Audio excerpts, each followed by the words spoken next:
Hi, this is John with WTI.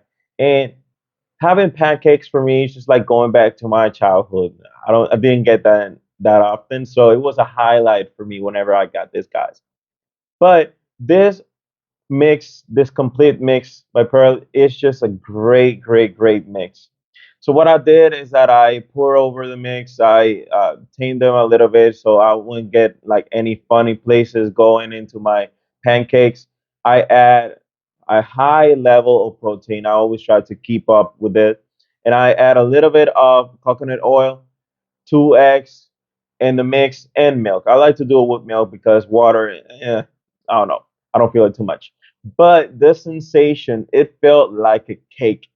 The sponginess, the great texture. I mix it up with chocolate. I mix it up with a little bit of honey, or what I like to do, chocolate and peanut butter. Yes, it just works great. So when you mix this, you have the opportunity to keep a good calorie intake. Of course, you're gonna maybe go a little bit, but this is gonna sound weird, but I like to eat my pancakes cold. It tastes just good. This mix, it's pretty good. So this was John with Dolly TI, and that was my point of view.